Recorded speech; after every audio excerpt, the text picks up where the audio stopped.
Thank you for being here today, and wanted to also thank, I see Alder Sabin and Alder DeCola here. Appreciate their attendance as well. As we stand together at a very, very challenging time for our community. We had a difficult weekend with two quite significant incidents. One at Assistant Superintendent Dr. Paul White's house, and a second with the homicide of a Yale graduate student. And it's indicative of a overall very challenging time for our community that we've experienced over the past year with the uptick in violence that is being experienced around the nation, but it is obviously for New Haven a very significant struggle that we're in right now. I want to underscore that this is a top priority, is addressing the increase in violence in the city, and the chief and our team is working very closely with our partners to respond to this situation and ensure that New Haven is a safe community for everyone involved. I also want to thank Yale University and President Salve for their partnership on responding to the particular incident that happened over the weekend. We've been in constant communication, and both sides are putting all of our resources into addressing this incident and the many other incidents that we're facing right now. And I also want to thank the New Haven Police Department. I know that over the entire weekend they're working overtime and have been doing so to respond to many of the homicides and shootings around the city. So with that, I wanted to hand it over to President Salve to make some brief remarks before Chief Reyes shares some details about the ongoing cases. Great. Thank you, Mayor. Thank you so much. Thank you all for being here today. Thank you, Chief Reyes. Thanks to all the officers who are working on this case. I want to make a few remarks about Kevin. But before I do, I really want to say, Mayor, that I'm grateful for your leadership, for the close relationship between the city and Yale. It's exemplified by the joint efforts to apprehend the person responsible for Kevin's death. Again, I'm thankful for everyone who is helping with this case.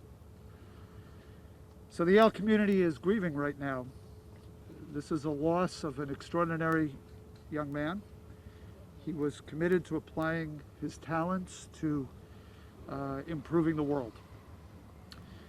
Kevin served in the U.S. Army, National Guard. He distributed food and cooked for a homeless shelter. He mentored youth. He helped manufacturers comply with local and federal environmental laws.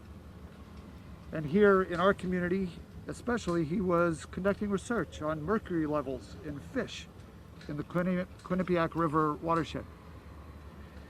He wanted to use his education and experiences to make a positive difference in the world through environmental stewardship. He also considered starting his own real estate business, and he was doing that while continuing his work as an environmental scientist. Kevin gave so much to this community, and he had more to give. And so we remember him. We remember him fondly. We feel for his family, his fiancée. We express our condolences to them. But in this moment of heartbreak, we have to embrace the many ways in which we're all connected. We're connected to Kevin, his loved ones, but also to one another. And we do that through our commitment to this community. This is a tragedy that has hurt all of us, and in the days ahead, I hope we can focus on each other's well-being and support one another. Most importantly, we will remember Kevin as we remember others who are victims of violence in our city, especially in this difficult year. Thank you all very much for being here.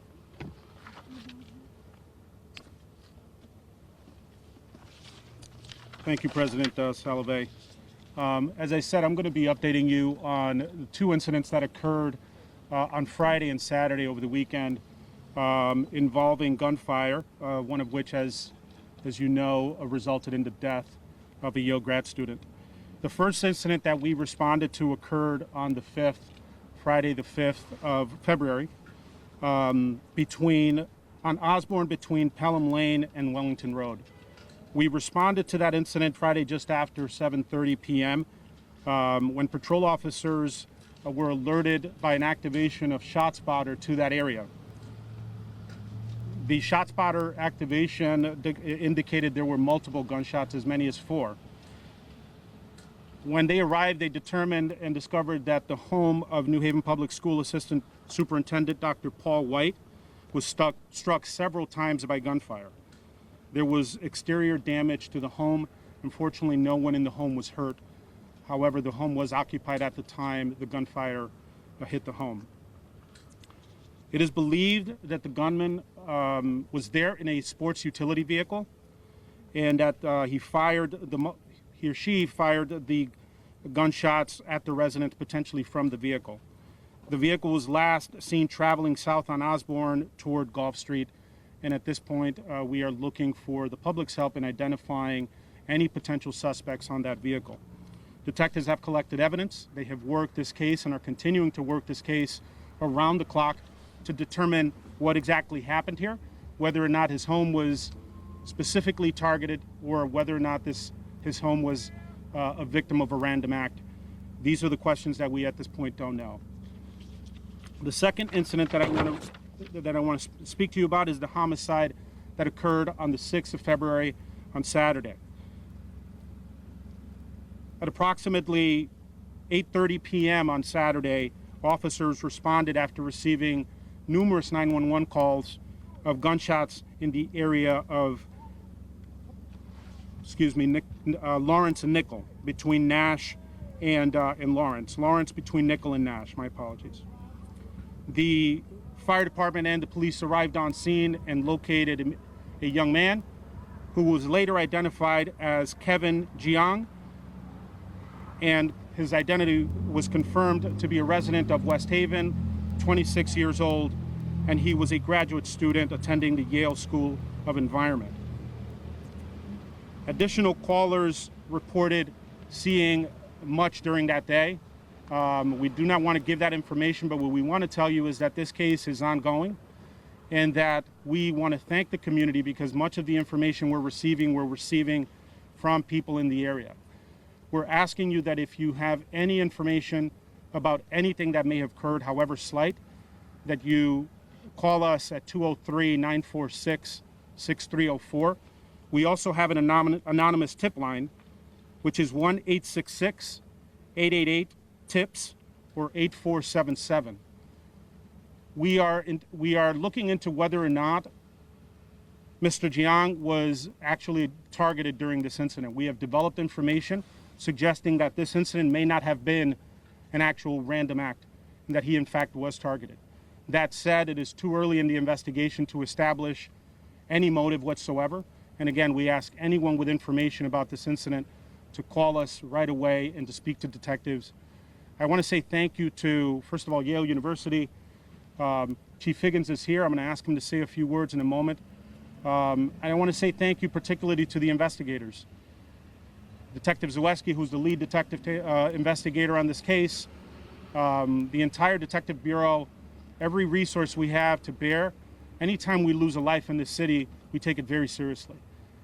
This is a senseless act, and we are putting every resource to bear to make sure we identify his killer. I want to say thank you to Pat Griffin, the state's attorney's office, who has been involved in this case from inception and is working very closely with us. The FBI, the DEA, our federal partners, as with every one of our homicides, is intimately involved in this investigation. Before I continue, I'm going to ask Chief Higgins to come up with a few words. Thank you. Good morning, everyone. I just want to say that we fully support the efforts of the New Haven Police Department, and Chief Reyes and I go way back, but what's going on, what happened over the weekend is significant in many ways. We have offered the services of our entire investigative unit at Yale University Police to assist Chief Reyes. We have been in contact and will continue to remain in contact. And I just want to support all the investigators who have been working around the clock, not only on this case, but on all the cases. They're putting in tremendous work, and we support them in that work. And that's why we're here today. And that's all I want to say.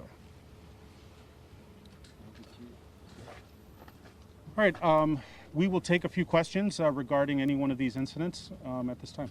Chief, wanted to ask President Salovey a quick question. Now that the violence in the city has touched your community, Yale, is there anything that Yale can do to support New Haven Police, the Yale University Police, to beef up patrols, if you will, to have more of a presence in the community? Yeah, thank you for that question. Violent crime is violent crime, whether it touches our community, whether it touches the broader community. There's a person there, there's a family there, there are loved ones experiencing loss. And so there's no doubt we have to work together to get guns off the street and to pursue a safer city. You already heard that our chiefs work very closely together. Our police departments collaborate on all kinds of projects. And of course, we're in ongoing conversations about how we can do more to help each other. That is a topic of conversation at this very moment and has been for quite some time. Thank you. Chief Reyes, can you talk about, in general terms, so as not to compromise the investigation, about leads as to a suspect? Yeah, and as you mentioned, it is so early on, and we don't want to provide any information.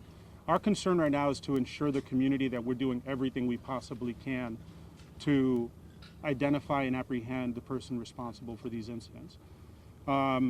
Obviously, there's a lot of attention to the senseless act of a young man who is a student in our community, and we understand the need to sort of make sense and to, more importantly, make sure that this wasn't a random act impacting and that there's a prevalent concern for the community. We want to convey to you that we will provide information as we get it, so long as that doesn't compromise the investigation. And at this point, we do not feel that the community is at risk for future violence such as this. And so that's very important. I want to comment on your other question. You know, it is very common for me to get a call for every violent incident in the city, particularly in this in the areas that touch Yale, from Chief Higgins, to avail himself and his department of in any way that he can. And so, while this incident is of high profile for you guys, I can assure you that that call is a very common call that I get from him anytime there's any violence, particularly when there's homicides.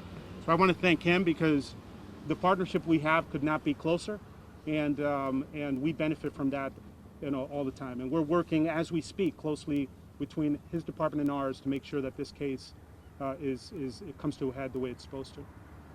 Chief, Yep. quick question. Can you tell us anything more about the homicide on Saturday night in terms of how many shots were fired? Yeah.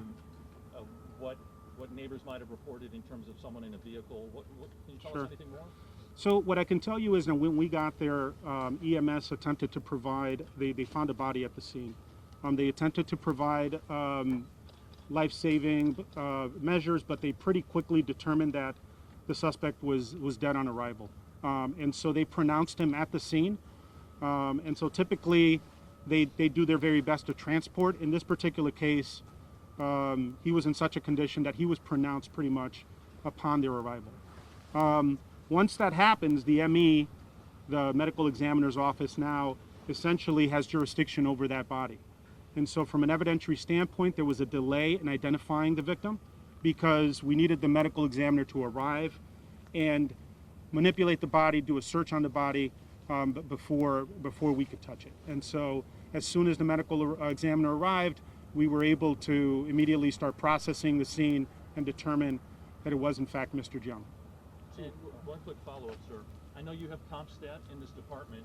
Do you know off the top of your head, and I'm not trying to put you on the spot, Sure. the percentage increase in shooting incidents in 2020 versus 2019?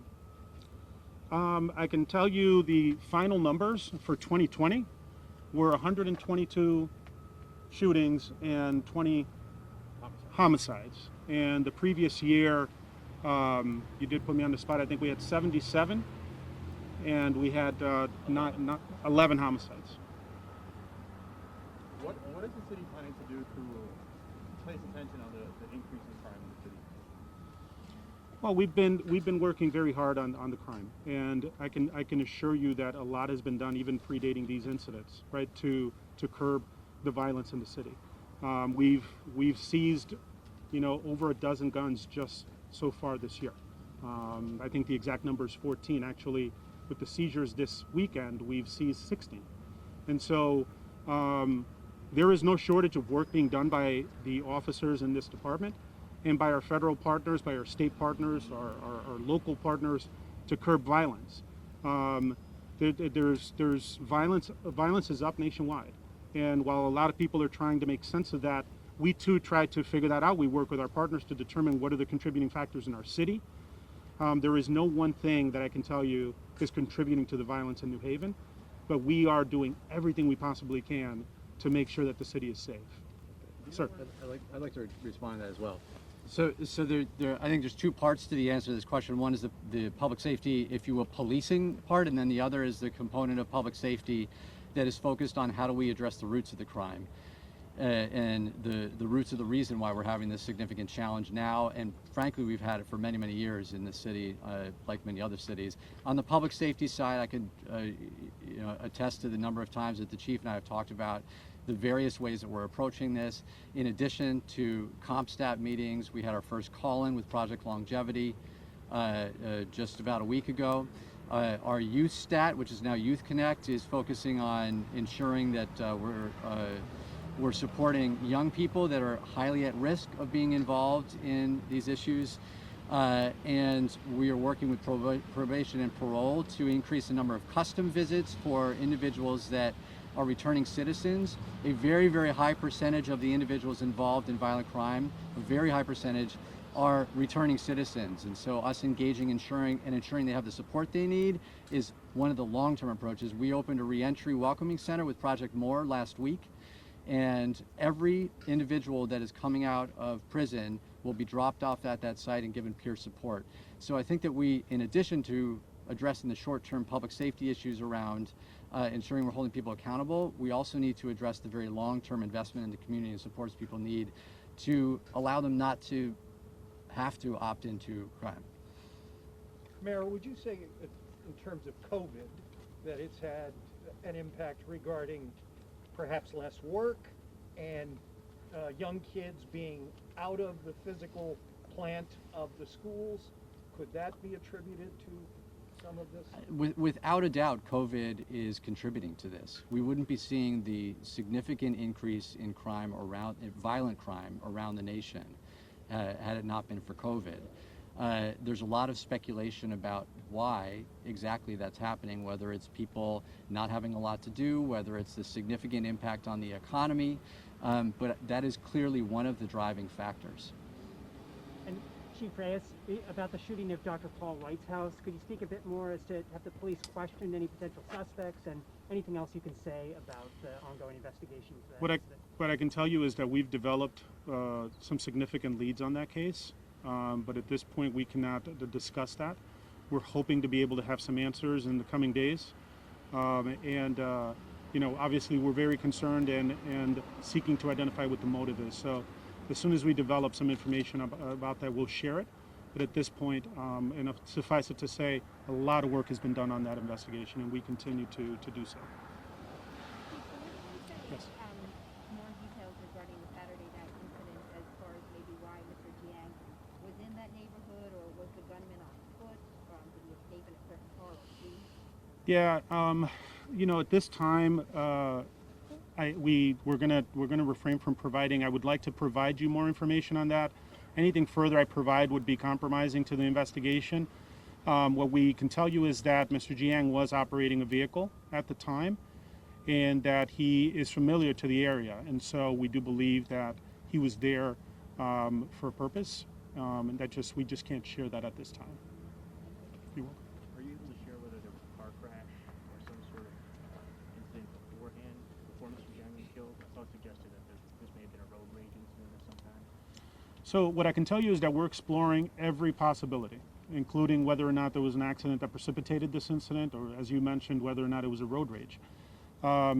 It would be precipitous for me to say that, or speculative. At this point, there's a lot of speculation as to what occurred. We're exploring absolutely every angle and every possibility. We do have very specific leads that we're exploring, but we're not ruling anything out at this time. Could you talk, if you can, in terms of how close he was shot at? Was it close by, from a distance? So what I can tell you that he suffered multiple gunshot wounds. And in terms of the proximity, we can tell you that it was, that we feel that it was possible that he was actually targeted, right? But we cannot rule that out. The reasons why, whether or not it was, what the motive was, but we can tell you that it was, that this was not sort of a drive-by, that it seems like it was much more up close. Chief, was he in the car when he was shot, getting out of the car, getting into the car? Yeah, and so those are some of the details we can't share. Okay. But you know, we have developed information about what that might be. Yes. Has the assistant superintendent had any threats made against him prior to this? And so we looked into that. Obviously, our greatest concern is there a greater, a more broader threat either to him or to any of our school officials, and they're certainly concerned about it. So we're taking measures to mitigate that and make sure that our school officials are safe. At this point, though, I don't think that he was the intended target. But again, we are using due caution and treating it as that there was a potentiality that he was. So, but we are keeping vigilance, and you know, we don't feel there's an ongoing threat to either him or anyone else in the school system at this time. You said you aren't getting tips, but what could the public do to assist? I mean, I know there's always, don't give out information because you might be going against, or if someone finds out you told information, and that's also a scare tactic. I mean, Sure. Give us a little bit of information about what could the public do with this. Yeah, I think in cases like this, what we find is that sometimes the public might feel that what they know is insignificant or contrary to what we might have, which is another reason that we're very careful not to give out information, not just because we don't want to compromise, because oftentimes it may be in conflict with information people have and they might not feel it's relevant. That's why I'm saying to anyone in the public that has any information regarding that incident, either by witness accounts or anything else they feel might be material to this case or Dr. White's case, please give us a call, however insignificant. I gave you two numbers. They can remain anonymous when they call. We respect that. Right now we want the information. Certainly if someone wants to come in and provide information and give a statement, we would welcome that. But at this point, any information, anonymous or otherwise, is welcomed and encouraged. Chief, obviously New Haven Police prides itself on the community policing Sure. aspect as part of the foundation of your department. Are there new directives, though, additional directives that are given to your officers now as to, in this time of heightened, unsettled atmosphere, new things that you're trying to have your officers do to really keep their ear to the ground, or it's just business as usual? So when you're saying heightened, Meaning sort of violence and such in because the of city? violence. So, you know, this department has weathered many storms, and you know, increase in violence is not something new for us, right? We did a tremendous amount of work. The people you see behind me here were instrumental in making this city one of the safest cities per capita, after in 2011 being one of the most violent cities per capita. So we understand the recipe, and while we understand that there's a law enforcement component to that, we really feel that the partnerships and relationships we have with the community are also pivotal to that success. And so we continue to work on that because that's critical for us. 2020 was a difficult year, but we walk out of it knowing that our relationships are still strong with our community, and we're going to continue leveraging that. Our partnerships are certainly still strong.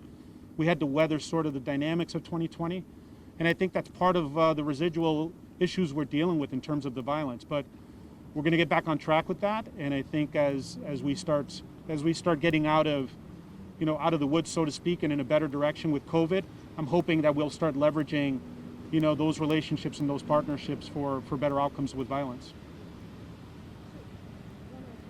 So last year at this point there were 0 homicides. Right now we're at 5. Do you think some of those residuals will continue on for a lengthy period of time? And do you have any updates on those other 5 that we've already had this year? So unfortunately, I have to correct you and say there were 6 homicides so far this year, and we've had 14 shootings, 12 shootings. I'm sorry, 12 shootings. That is very concerning for us. Last year, we started the year actually pretty slowly, so we're definitely outpacing last year. And so what we will tell you is that we're working very hard identifying what those trends are, why they are, what the motives are. More importantly, we're working on preventing the next shooting. We're working really hard on solving the ones that occurred, homicides and shootings, but we're working even harder on preventing. To the mayor's point, we're doing a lot of work behind the scenes to try to keep our community safe, to try to redirect the people that are involved in violence in our city. We know who they are. We've identified them, right? We have very specific intelligence. We meet almost every single day, with the exception of one day a week, to compare notes with our partners on a federal, state, and local level to be able to track and to be able, more importantly, to prevent and predict the next shooting or the next homicide. And we feel confident that this recipe will bear fruit, but right now we're in a rough patch, and we just have to continue doing the things that made us the safe city that we were, and that we still are. The city is a safe city, right? We're experiencing a spate of violence, but I have full confidence that we're going to turn this around. Mayor, can you just address, for those of us who don't know, the call-in, what that's about?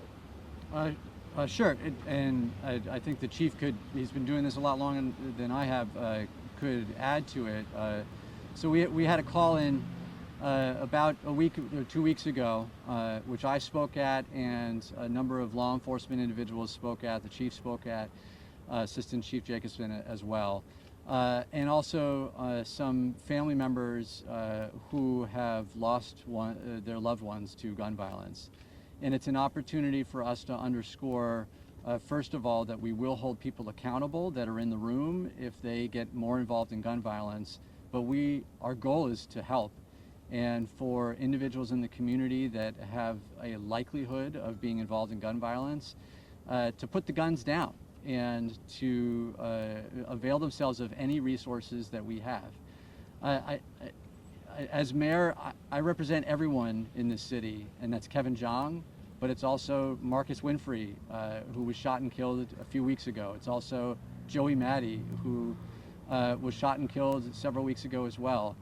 And we are doing everything we can to ensure the safety of everyone in our community, no matter who they are or what background. I'm concerned not just because we have had so many incidents already this year, but it's winter, and typically we have much lower violent crime in winter. I could say I call every family member and go to the wakes of individuals that we have lost. This is a tragedy for our city, and we have to do everything possible to make sure that we're keeping people safe and keeping people alive. Thank you. Okay.